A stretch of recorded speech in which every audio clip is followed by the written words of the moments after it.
제가 허벅지 종아리 지방흡입 수술하고 81일이 되는 날인데요. 그동안 이제 허벅지에 대한 이야기는 많이 했는데 종아리 이야기는 별로 안 한 것 같더라고요. 그래서 Q&A 형식으로 한번 이야기를 해볼까 해요. 첫 번째는 수술을 결심한 계기. 사실 이제 가끔 이런 문답 있잖아요. 너의 콤플렉스가 어디니? 하면 이제 저는 신체적으로는 종아리를 항상 꼽았어요. 저는 유전적으로 종아리가 굵은 집안에 태어났거든요. 그래서 어떤 옷을 입던 간에 종아리가 너무 신경이 쓰이고, 특히나 중고등학교 때는 교복을 입는데 종아리가 꼭 보이잖아요. 그때 안 그래도 외모에 신경을 많이 쓰는 시기인데 친구들이랑 비교도 너무 많이 되고, 그러다 보니까 제가 뭘 입고 신던 간에 좀 남의 시선을 많이 의식하게 되더라고요. 사실 이거는 개인의 자신감과 자존감 문제와도 연결이 되지만, 좀 저도 이런 것에 대해서 선택권이 좀 넓어졌으면 좋겠다, 많아졌으면 좋겠다라는 생각을 했어요. 좀 당당하게 드러내고 다니면 좋잖아요. 여름에 더워 죽겠는데 짧은 거 입고 다니면 얼마나 좋을까요? 라는 생각이 들어서 선택을 하게 되었습니다. 두 번째는 병원을 고를 때 가장 중요했던 거. 사실 이제 지방흡입 수술이 만만치가 않잖아요. 뭐 물론 부분 마취만 하는 경우도 있겠지만 저는 전신 마취를 했는데, 가끔 신문이나 뉴스를 보면은 지방흡입 수술을 하다가 이제 뭐 돌아가신 분들 케이스도 가끔 방송이 되고 위험한 수술이라고 생각을 했는데, 저도 여러 고민 끝에 지방흡입 수술을 해야지라고 선택을 하니까, 그러면은 기왕 하는 김에 조금 더 안전한 병원에서 했으면 좋겠다 라는 생각이 들었어요. 그래서 여기저기 상품을 많이 팔면서 검색을 해봤는데, 제가 수술한 병원이 일단은 지방흡입을 다루는 병원 중에 가장 유명했기도 하고, 원장님마다 좀 특화된 부위가 있다고 해야 될까요? 뭐 어느 원장님은 허벅지를 잘한다, 어느 원장님은 종아리의 마신이다, 이런 식으로 이제 대표적인 보수분들이 계셨고, 이제 뭐 수술을 해주시는 원장님마다 수술을 몇 번 집도했는지 그런 케이스들이 다 공개가 되어서 조금 더 안심하고 받을 수 있겠다 생각이 들어서 선택하게 되었습니다. 수술하고 나서 어디까지 빠질 수 있는지, 사실 종아리를 제가 그동안 언급을 많이 안 했던 이유가 종아리는 6개월까지 봐야 된다 했거든요. 실제로 저도 아직 병원에 가면 둘레가 3cm밖에 줄질 않았어요. 근데 이제 확실하게 느낀 거는 붓기가 있고 없고를 떠나서 수술한 직후부터 라인 정리가 깔끔하게 되었더라고요. 저는 이제 바깥 종아리가 되게 많이 튀어나온 편이었는데, 수술 직전에 상담할 때도 원장님이 그쪽도 360도로 다 빼주시겠다고 하셨고, 실제로 수술하고 나서 압박복을 입었을 때도 내가 그 전에 되게 스트레스를 받게 했던 바깥 종아리가 많이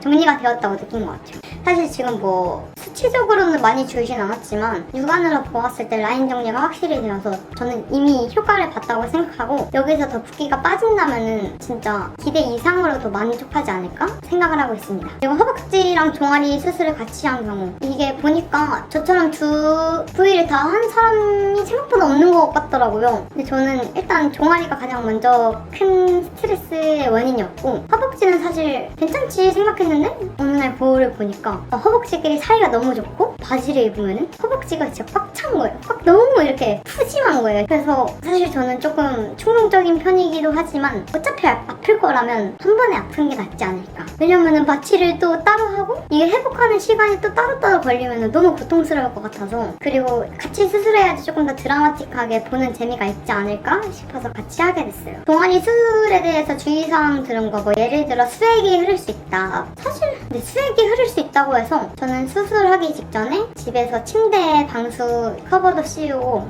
강아지 배변 패드도 사놨는데 생각보다는 수액이 많이 안 샜어요. 어떻게 보면 샜는데 압박복에 흡수가 되어서 못 느낄 수도 있는데, 실제로 이불에 묻어난 것도 거의 없어가지고 괜찮다 싶었거든요. 근데 케바케인 게, 다른 어떤 분들은 수액이 너무 많이 돼서 뭐 침대가 많이 젖었다 라고 하시는 분들도 계셔서 배변 패드까지는 준비를 안 하시더라도 그런 방수 커버 같은 거는 그냥 씌워놔도 괜찮은 것 같아요. 왜냐면 이게 꼭 수술뿐만이 아니라 그냥 살면서 침대에서 커피를 쏟을 수도 있고 하니까, 저는 확실히 이때 씌워놓은 커버가 저를 여러 번 살렸습니다. 그 부종은 어떤지. 저는 원래 종아리 자체가 지방이 많아서 단단했지만 부었을 때는 정말 그냥 딴딴 그 자체더라고요. 그리고 이제 붓기가 위에서부터 올라오는데 종아리 아래쪽이 제일 늦게 빠진다 들었거든요. 실제로 이제 허벅지 부종은 많이 빠졌는데, 이제 발목이랑 종아리 사이가 너무 많이 붓고 딱딱해져가지고 이제 딱 육안으로 보았을 때도 와 진짜 많이 뭉쳤다라고 다들 말씀을 하셨어요. 사실 근데 부종 때문에 뭐 미관상 안 좋아 보이고 이런 거는 사실 신경을 쓴 편은 아니었고, 그냥 부어가지고 아픈 게 제일 스트레스였던 것 같아요. 어디 닿으면 너무 아프고, 심지어 그 엔더플러스 할 때는 이 부종을 쪽쪽 빨아들이는데 너무 아프더라고요. 이게 상상하지 못하는 고통?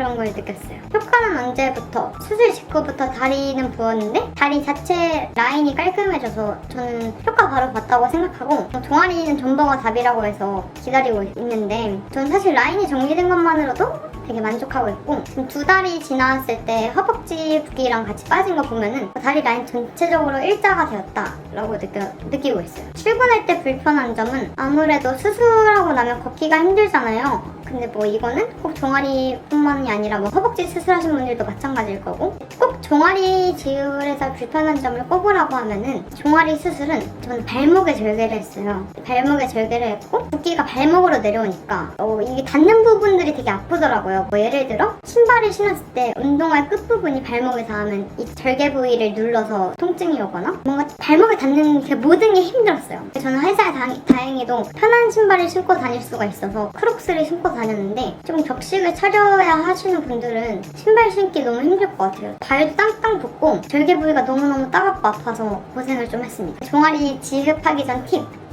사실 팁이라 할 건 별로 없는 것 같아요. 왜냐면 수술을 하게 된 이유가 제가 수술 전에 어떤 방법을 쓰더라도 해결이 되지 않아서 수술을 선택한 거잖아요. 근데 저는 워낙 몸이 잘 붙는 타입이라서 수술 전에 음식의 양을 줄이진 않더라도 조금 덜 짜게 이제 부종이 덜 생기도록 음식을 좀 식단을 조절했던 것 같고 통증이 좀 어느 정도 가라앉았을 때 약간 한 달 정도 되었을 때는 요가도 다니고 스트레칭도 하면서 붓기를 빼려고 많이 노력을 했어요. 근데 이게 진짜로 살 빠지는 데 도움이 많이 된 것 같아요. 그리고 제가 종아리 보톡스를 맞으려고 하는데 종아리 보톡스도 이제 수술한 병원에서 시술을 받으려고 상담을 받았거든요. 이제 마지막 경과 상담 날에 사진을 찍고 실제로 그 상담해주시는 분이 제 종아리를 보고 말씀하신 게 실제로 봤을 때가 알이 더 단단하다. 그래서 200cc 정도는 맞아야 될 것 같다 라고 하셨고 이게 용량에 따라서 금액이 달라진다고 하더라고요. 저는 어차피 맞을 거 최대한 많이 맞아보려고 하고 있고 계속 후기를 가져올게요 라고 하고 있는데 아직 시술을 받지 못해서 아쉽게도 후기는 못 올리고 있습니다. 제가 시술하게 될 때